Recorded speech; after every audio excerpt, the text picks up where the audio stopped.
దేవునికి మహిమ కలుగునగాక. ప్రభువునందు ప్రియమైనటువంటి దేవుని వారలారా, మన ప్రభువును రక్షకుడు అయినటువంటి యేసుక్రీస్తు వారి శుభనామంలో మీ అందరికీ కూడా వందనాలు తెలియజేస్తున్నాను. ఈ యొక్క సమయంలో కొద్దిసేపు దేవుని మాటలను మనము ధ్యానము చేద్దాము. యాకోబు రాసినటువంటి పత్రిక మొదటి అధ్యాయము 15వ వచనము చదువుకుందాం. దురాశ గర్భము ధరించి పాపమును కనగా పాపము పరిపక్వమై మరణమును కనును. దేవుడు ఈ మాటలను దీవించి ఆశీర్వదించునుగాక. ఆమేన్. చదవబడినటువంటి లేఖన భాగాలను మనము పరిశీలన చేసినప్పుడు దేవుడు మనందరికీ కూడా ఒక సందేశాన్ని తెలియచేస్తూ ఉన్నారు. దురాశ గర్భము ధరించి పాపమును కనగా పాపము పరిపక్వమై మరణమును కనును అని రాయబడుతూ ఉంది. ప్రియమైనటువంటి దేవుని వారలారా, ఈ రోజున సంఘజీవిగా నివసిస్తూ ఉన్నటువంటి మానవులమైనటువంటి మా అందరికీ కూడా ఆశ అనేది ఉంటుంది. కానీ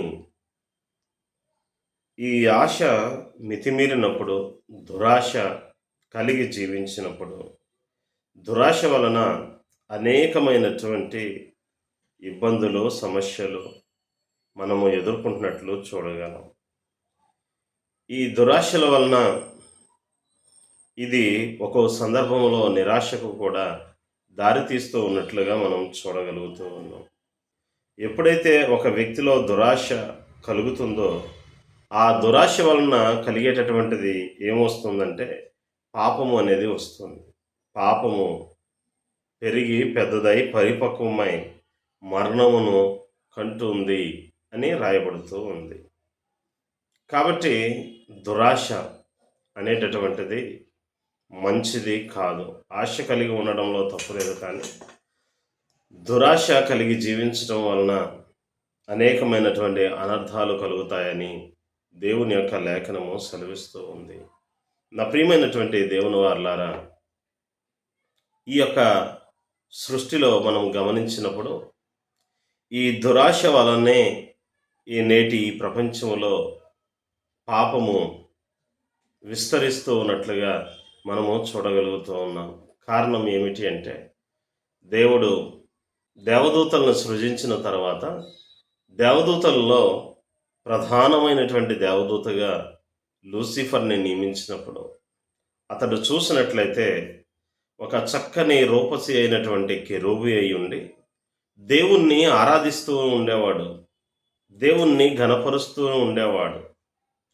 దేవుని తర్వాత అంతటి స్థానాన్ని ఇచ్చింది, దేవదూతలకు ముఖ్యమైనటువంటి నాయకుడిగా నియమించింది, పిల్లనగ్రు వాయించేటటువంటి వాడిగా నియమించినటువంటిది ఎవరిని అంటే లూసిఫర్ని. ఇతని యొక్క పని ఏమిటి అంటే దేవునికి ఆరాధన చేయటం, అలాగే దేవదూతలందరినీ కూడా ఒక క్రమంలో నడిపించి వారి ద్వారా దేవుణ్ణి ఆరాధన చేయడం, ఆరాధన క్రమాన్ని నడిపించటం అనేది ఈ లూసిఫర్ యొక్క పనిగా మనము గమనించగలం.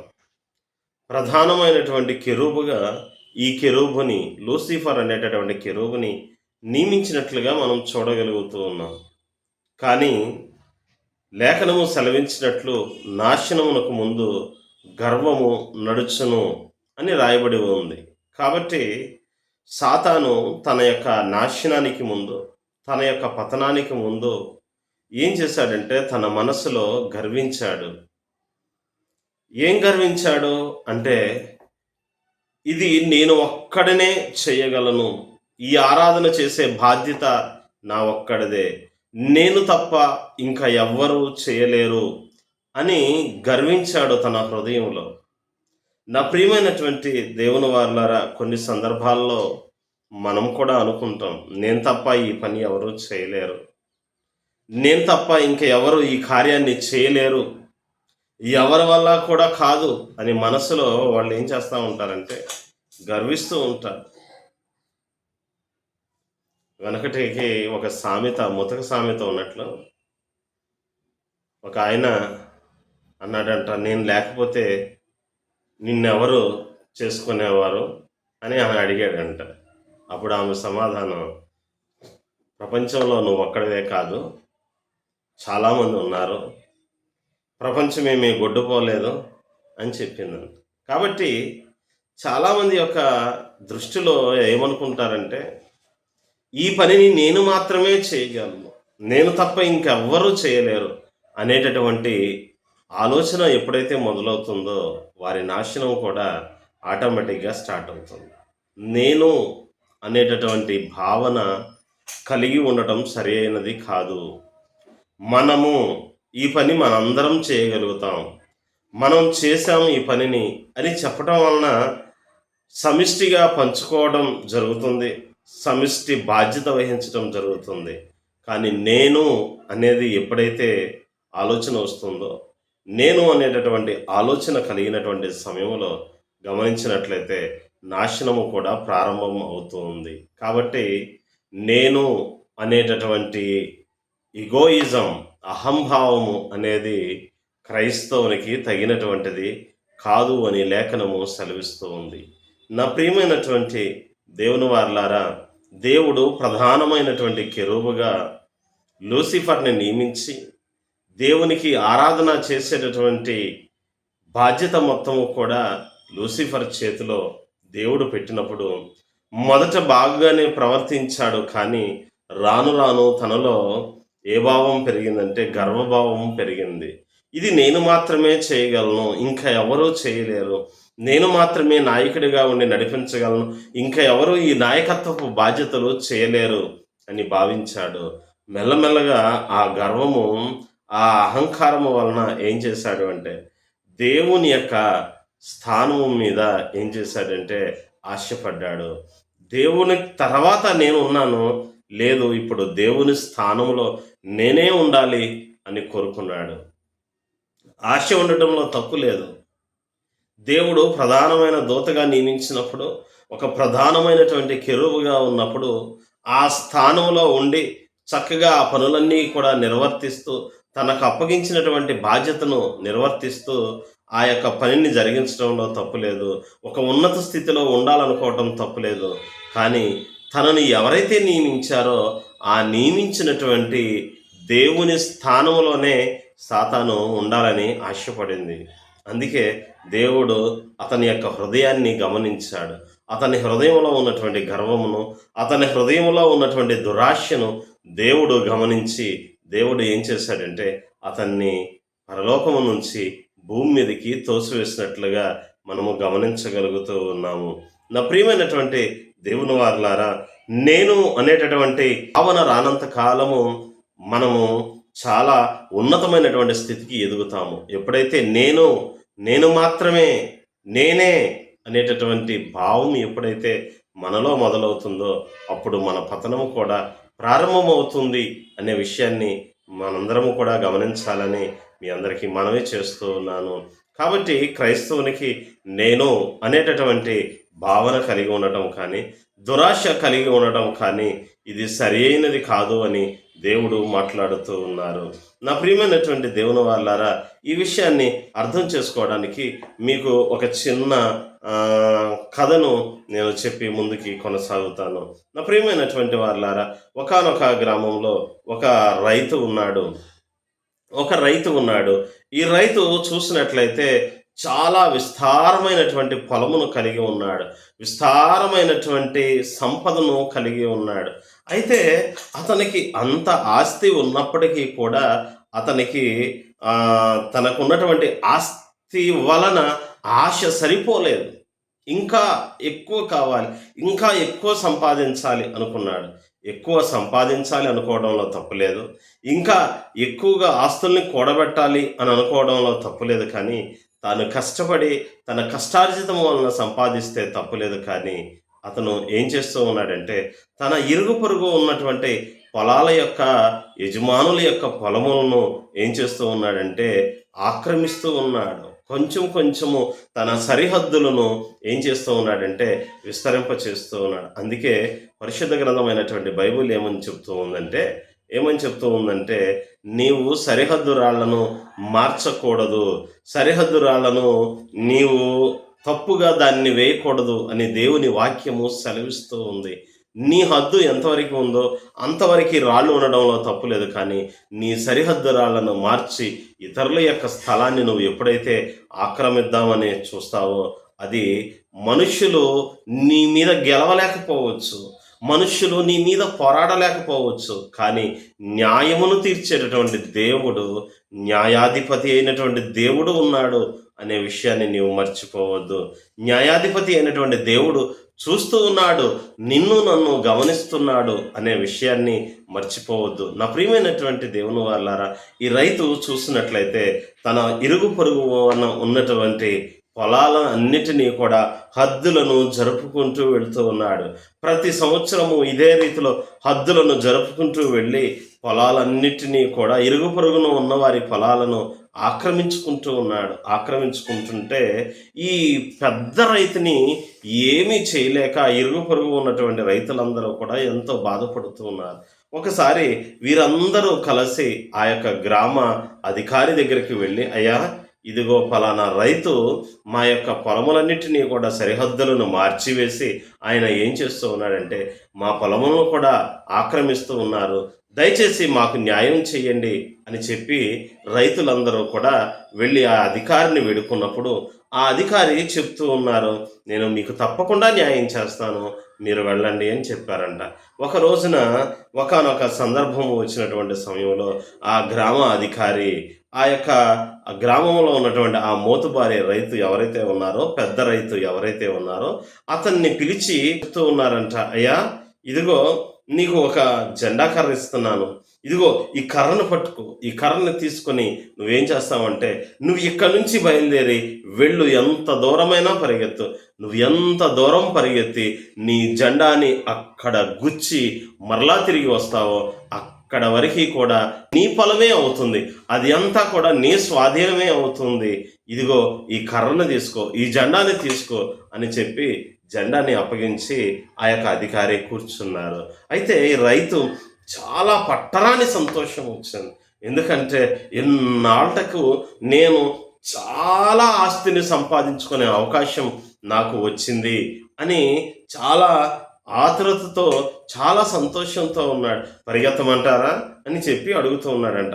పరిగెత్తండి, మీరు ఎంత దూరం వెళ్ళి ఆ జెండాని గుచ్చి మరలా తిరిగి నా దగ్గరికి వస్తారో అంతవరకు కూడా మీదే, ఇంకా ఎవ్వరూ దాని గురించి మాట్లాడడానికి హక్కు ఉండదు అని చెప్పి ఆ అధికారి చెప్పి పంపించారు. అయితే ఆ సమయంలో గమనించినట్లయితే ఈ రైతు ఆ జెండా కర్రను పట్టుకొని పరిగెడుతూ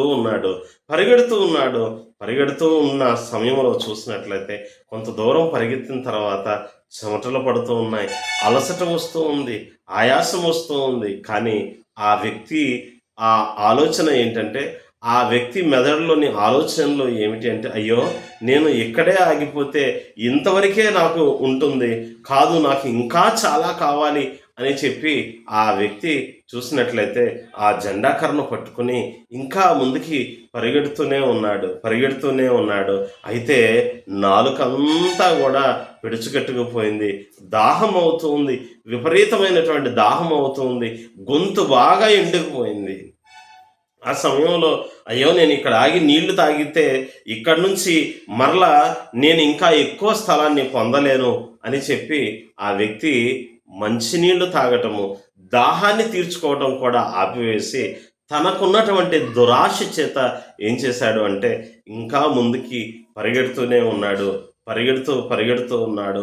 కొంతసేపటికి పరిగెత్తిన తర్వాత అలా పరిగెడుతూ ఉన్నటువంటి మనిషి ఒక్కసారిగా కుప్పకూలి కింద పడిపోయాడు. ఆ మనిషి అక్కడే చనిపోయాడు. నా ప్రియమైనటువంటి దేవుని వారలారా, ఆశ కలిగి ఉండడంలో తప్పు లేదు. మానవుడు సంఘజీవి, ఎన్నో ఆశపడుతూ ఉంటాడు. ఆశ కలిగి ఉండడంలో తప్పు లేదు. ఆశపడిన దాన్ని దేవుడు ఏం చేస్తాడంటే ఆశ కలిగిన ప్రాణాన్ని తృప్తిపరుస్తాడు. నీకు నిజంగా ఆశ కలిగి ఉంటే, ఆ ఆశ న్యాయమైనదైతే, నీ యొక్క కోరిక న్యాయమైనదైతే, దేవుని చిత్తమైనదైతే, దేవుని సన్నిధిలో నీ విజ్ఞాపన చేసినప్పుడు దేవుడు నీ కోరికను సిద్ధింపచేస్తాడు. నీ ఆశను, నీ ప్రాణానికి ఉన్నటువంటి ఆశను దేవుడు తృప్తిపరుస్తాడు. కానీ కలిగి ఉండవలసినటువంటి ఆశ కంటే కూడా అధికముగా ఉండి న్యాయబద్ధముగా లేనటువంటి ఆశ ఎప్పుడైతే కలిగి ఉంటావో, దేవుని చిత్తము లేనటువంటి ఆశ ఎప్పుడైతే కలిగి ఉంటావో, దేవుడు చూస్తూ ఊరుకోరు. ప్రియమైనటువంటి వాళ్ళ దురాశ గర్భము ధరించి పాపమును కంటుంది. కాబట్టి ఆశ అయితే కలిగి ఉండవచ్చు, కానీ దురాశ కలిగి ఉండడం వలన ఏం జరుగుతుందంటే నీ జీవితంలోనికి పాపము వస్తూ ఉంది. ఈ రోజున అనేకమైనటువంటి మోసాలు దేని వలన జరుగుతూ ఉన్నాయి? అనేకమైనటువంటి సైబర్ క్రైమ్స్, సైబర్ మోసాలు ఎందుకు జరుగుతూ ఉన్నాయి? దురాశ కలిగి ఉండడం వలన.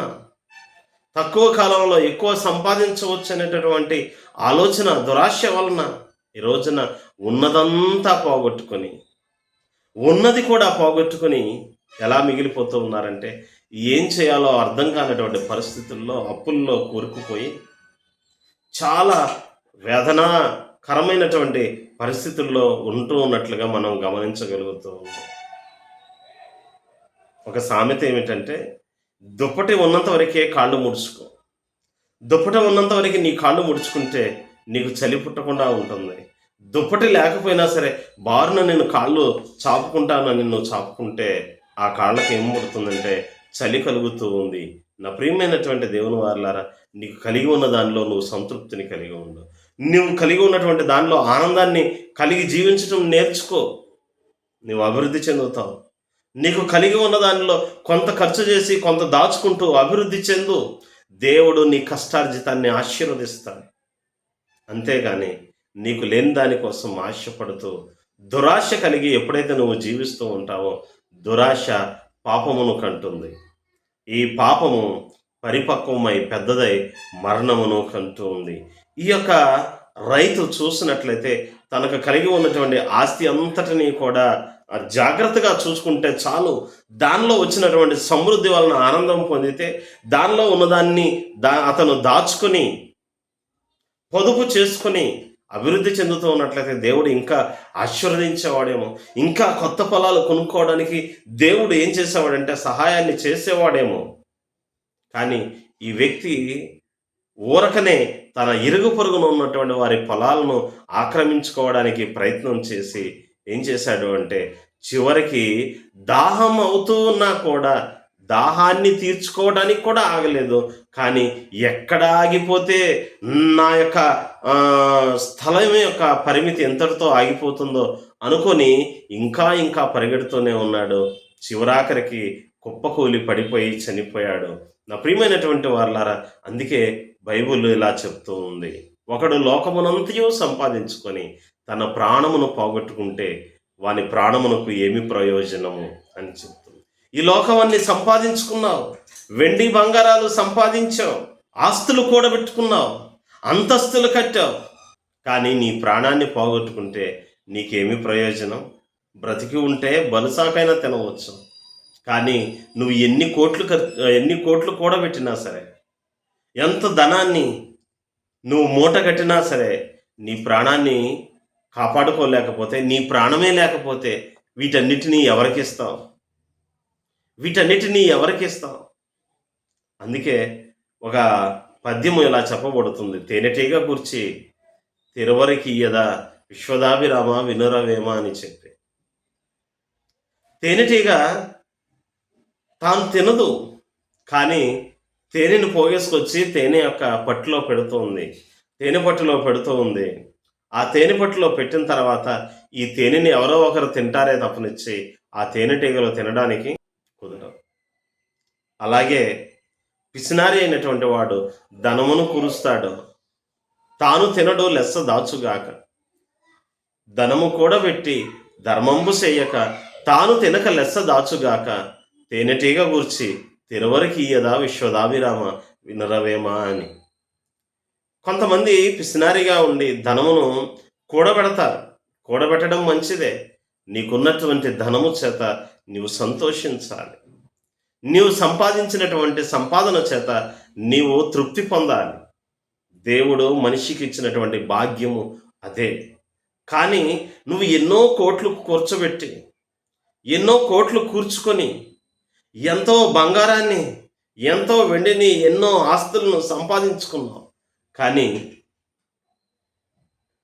నీ ప్రాణాన్ని పోగొట్టుకునేటటువంటి విధంగా నీవు దాచుకుంటే వాటి వలన ఉపయోగం ఏమీ కూడా ఉండదు. అందుకే బైబిల్ ఏమని చెప్తుందంటే, ఒకడు లోకమునంతా సంపాదించుకున్నాడు, లోకమంతా సంపాదించాడు, కానీ వాని ప్రాణమును పోగొట్టుకుంటే వానికి ఏమి ప్రయోజనం? నీకేం ప్రయోజనం? నువ్వు సంపాదించిన సంపాదన నీవు సంతోషించడానికి ఉపయోగపడాలి.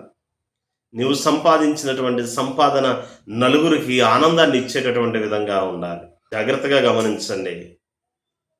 క్రైస్తవులమైనటువంటి మనకు దురాశ తగదు అని దేవుని లేఖనము సెలవిస్తూ ఉంది.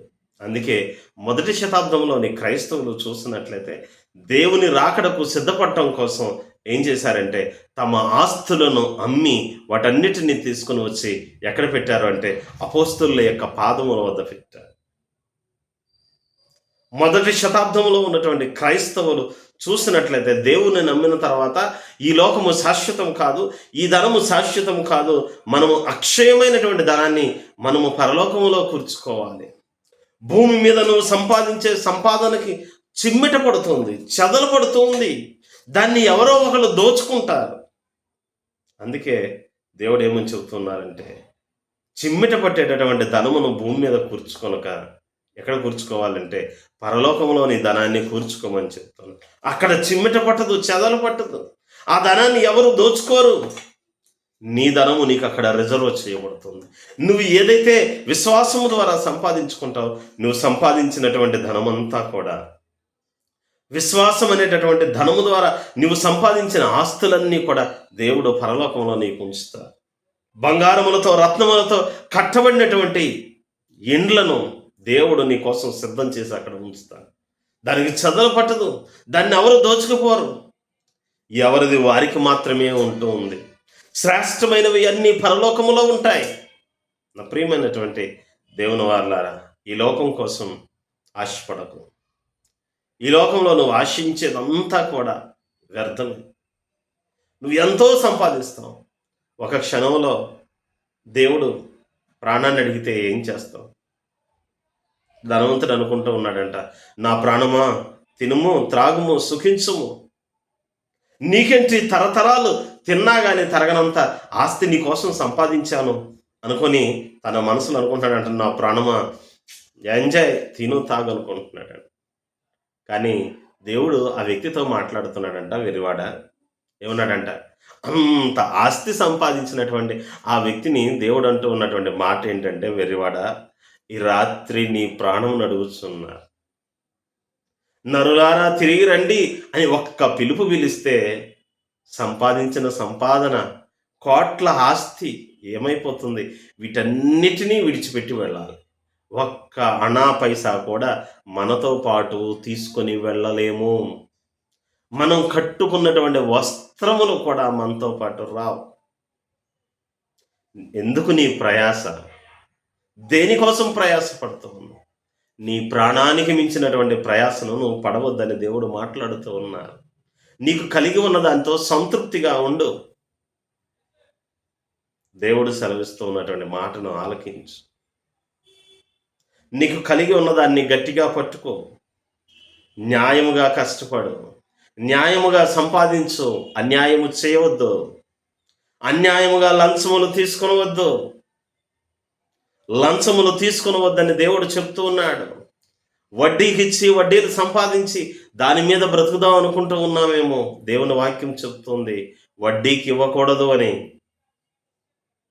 నువ్వు ఇతరులను దోచుకుని సంపాదించే సంపాదన నీకు నిలవబడదు. నీవు కష్టపడి సంపాదించిన కష్టార్జితమే నీకు నిలవబడుతుంది. జాగ్రత్తగా గమనించండి. నా ప్రియమైనటువంటి దేవుని వారలారా, దురాశ గర్భమును ధరిస్తుంది. గర్భమును ధరించి పాపము కంటది. ఈ పాపము ఏమవుతుందంటే పెరిగి పెద్దదై ఒకానొక సమయం వచ్చినప్పుడు, పరిపక్వమైనప్పుడు ఏం జరుగుతుందంటే మరణమును కంటూ ఉంది. అందుకని దురాశ కలిగి ఉండడం అనేది క్రైస్తవునికి తగినటువంటిది కాదు అని దేవుడు మనకు సెలవిస్తూ ఉన్నారు. నా ప్రియమైనటువంటి దేవుని వారలారా, ఆశ కలిగి ఉండండి. ఆ ఆశని తీర్చుకోవడం కోసం దేవుని సన్నిధిలో విజ్ఞాపన చేయండి, కష్టపడండి, ప్రార్థన చేయండి. దేవుడు తప్పకుండా మీరు ఆశించిన ప్రతిదీ దేవుడు మీకు ఇస్తాడు. దురాశ కలిగి ఉండవద్దు. ఇతరులది దోచుకుందామనే ఆలోచన కలిగి ఉండమాకండి. దేవుడు తప్పకుండా మీకు న్యాయము జరిగిస్తారు. దేవుడు తప్పకుండా మిమ్మల్ని వృద్ధిలోనికి తీసుకుని వస్తారు. అర్థమవుతుందా?